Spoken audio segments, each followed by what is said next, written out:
Imebaki takribani wiki mbili hivi wakati wananchi Yanga watakapoteremka dimbani kucheza mechi yao ya kwanza ya hatua ya makundi ligi ya mabingwa barani Afrika kwenye kundi lao la B dhidi ya mpinzani wao mmoja wapo ambaye ni AS FAR Rabat ya kule nchini Morocco. Ni kundi ambalo Yanga wamekumbana na timu zote kutoka kaskazini mwa Afrika.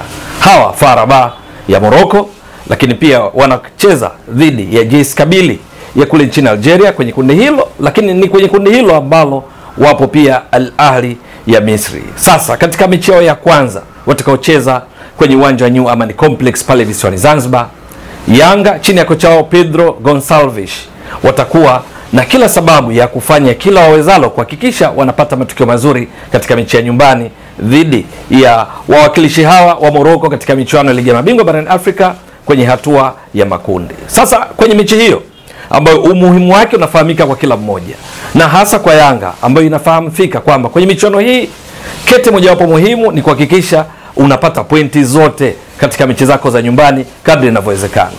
Ugenini pia ukipata pointi zote ni vizuri zaidi, lakini nyumbani kwanza, ugenini hata ukipata sare wakati nyumbani unapata pointi zote, basi tayari unakwenda kwa uhakika kabisa katika hatua inayofuata ambayo ni robo finali. Sasa kwenye mechi hiyo dhidi ya FAR Rabat kutakuwa na ushindani mkali katika eneo la kuchezea. Wachezaji wa timu zote mbili wako kwenye kiwango bora. Yanga wakati msimu huu ukiingia walikuwa katika nafasi ya 12 kwa viwango vya ubora vya shirikisho la mpira wa miguu barani Afrika CAF.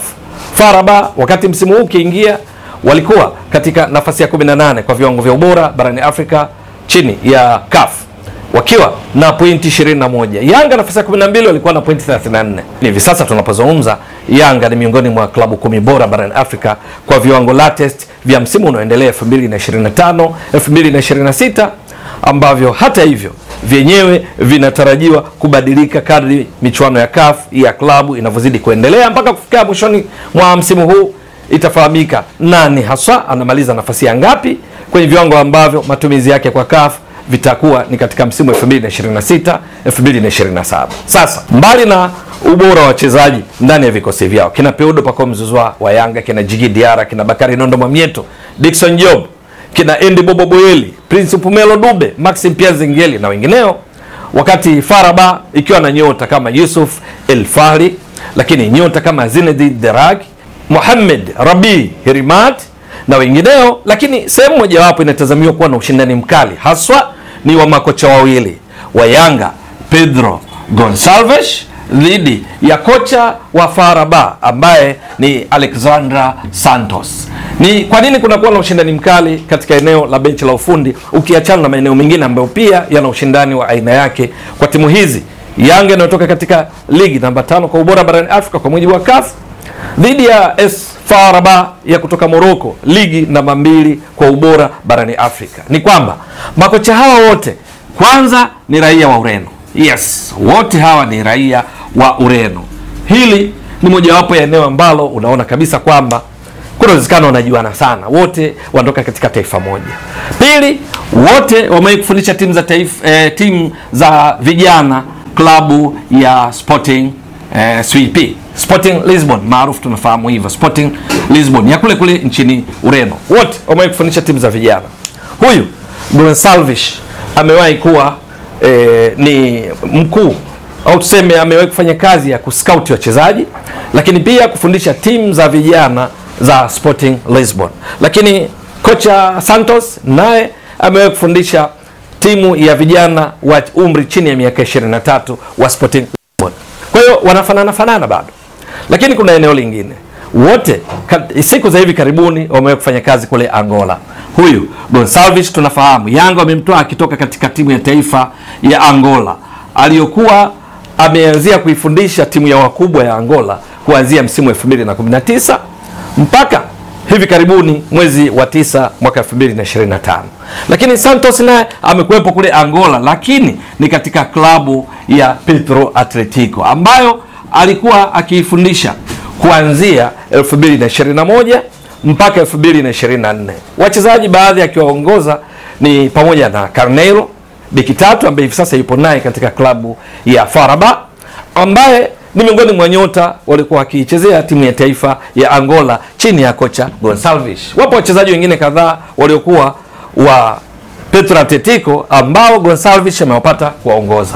Kwa hiyo wote wamepita kule Angola, wanafahamiana, ingawa baadaye Santos akaenda katika klabu ya Sfaxien kabla ya kwenda kujiunga na FAR Rabat ambayo anaendelea kuiongoza mpaka sasa. Lakini eneo lingine ambalo wanafanana ni juu ya style of play, namna ya kucheza.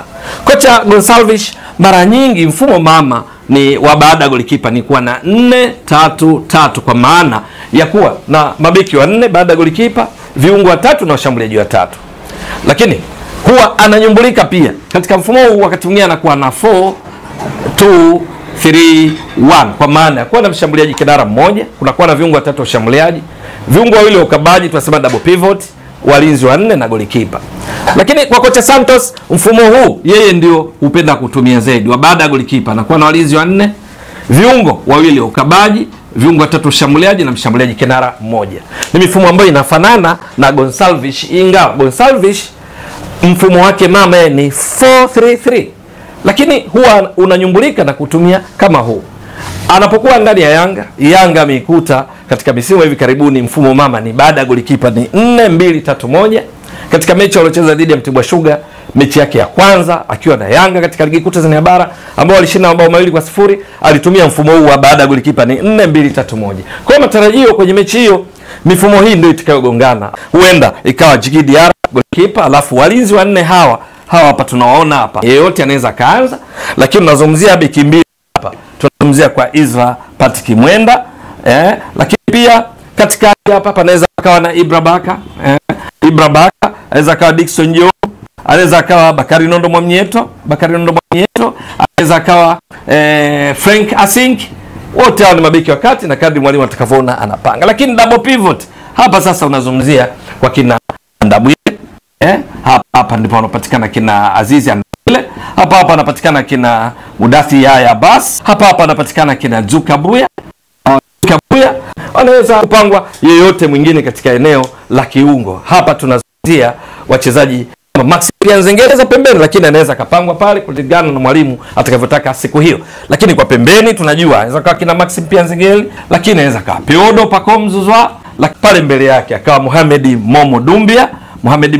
Anaweza kacheza Lassine Kouma, lakini vile vile huko anaweza kupatikana Celestine Ekwa, lakini vile vile anaweza humu kupatikana kina Ofen Chikola humu katika ile 4-2-3-1. Lakini hapa mshambuliaji kinara anaweza kawa Ende Boba Boyeli, anaweza kawa Prince Mpumelo Dube, Clement Mzize Walid.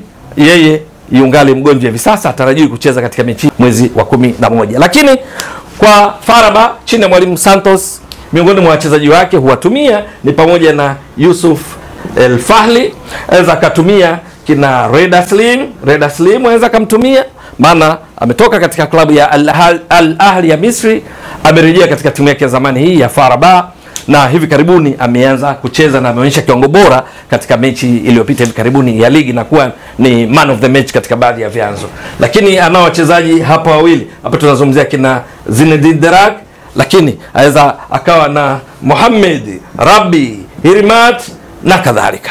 Sasa kwenye kucheza kwake huku, maana yake kila mmoja kama anatumia mfumo huu, mshambuliaji kinara anakuwa mmoja kwenda kupambana pale na mabeki wakati wa timu pinzani, kama ambavyo wao watakavyokuwa wakifanya huku mbele, kwa kuja kupambana na hao mabeki wakati wa Yanga. Lakini hawa pembeni mara nyingi cheza yao wanakuwa wanaingia ndani, wanakwenda kucheza kwenye eneo kati ya beki wa pembeni na beki wa kati, tunasema half spaces, maeneo ambayo pia wao wanapenda kufanya hivyo kati ya eneo hili la Shabalala labda na Ibra Baka, au eneo hili la Mwamnyeto, Dickson Job na Isra Patrick Mwenda. Yule anayetokea pembeni anapenda kucheza katika eneo hili. Mabeki wao pembeni wanapenda kupanda, kama ilivyo huku tunazungumzia Isra Mwenda, tunazungumzia Mohamed Hussein Shabalala au Shabaki Sakaboka na kadhalika. Viungo wao wawili, mmoja anakuwa box to box anakwenda mbele, mwingine anaungana na mabeki wake katika kuzuia, na ndivyo ambavyo hata Yanga wanatarajiwa kufanya hivyo. Yes, mabeki wawili wakati, kiungo mmoja. Na Yanga pia huyu kiungo wakati ambaye ni namba 10 anakwenda kucheza nyuma mshambuliaji kinara, hawa wawili wakati, mmoja box to box anakwenda, mwingine anabaki hapa na mabeki wakati katika kuzuia. Ni style zinataka kufanana, inategemea nani anatumia nafasi yake vizuri. 4-2-3-1 wakati timu inazuia, ina uwezo ikabadilika ikawa baada ya golikipa kunakuwa na walinzi 4, viungo 5, striker mmoja. Wote wawili wanaweza kufanya mabadiliko hayo. Lakini pia inaweza ikatengeneza 4-4-2, pia inaweza kanyumbulika kwa mtindo kulingana na mwenendo wa mchezo. 4-3-3 inatokea. Cha msingi, nani wachezaji wake watatimiza kwa ukamilifu mipango kazi ya kocha: kumiliki zaidi mpira, kucheza zaidi katika eneo la mwisho, lakini pia kutumia fursa za mashambulizi ya kujibu, tunasema counter attacks, kwa sababu wote wawili kwa mfumo huu mabeki wao pembeni kwenye flanks huwa kunakuwa na nafasi, kwa sababu wanaposhambulia hawa beki wa pembeni hupanda na kuwapa fursa mawinga wao kuingia ndani, jambo ambalo ukiiba mpira unaweza kushambulia kwa kushtukiza kwenye maeneo hayo ambayo mabeki wa pembeni wameingia ndani. Itakuwa vipi katika mechi? Ni bonge la mechi yenye ushindani maeneo mengi, lakini mojawapo kwa makocha hawa: Pedro Gonçalves mwenye miaka 49 kwa sababu amezaliwa mwezi Februari, dhidi ya kocha Alexander Santos ambaye pia amezaliwa mwaka 1976 mwezi Novemba. Kwa hiyo yeye ana miaka 48. Mpaka Novemba 18 ndipo atatimiza miaka 49 kuwa sawa kiumri na mwenzake Gonçalves, wote Wareno. Itakuwa vipi? Ni swala kusubiri. Ewe mtazamaji wa Mbwaduke Stats Sport Next Level, endelea kuunga mkono channel hii kwa kuhakikisha kama una subscribe, una share, una like na kucomment. Mwasilishaji wako ni mimi Ramadhani Mbwaduke almaarufu kama Mzee wa Data. Shukrani jazilan. Bye bye.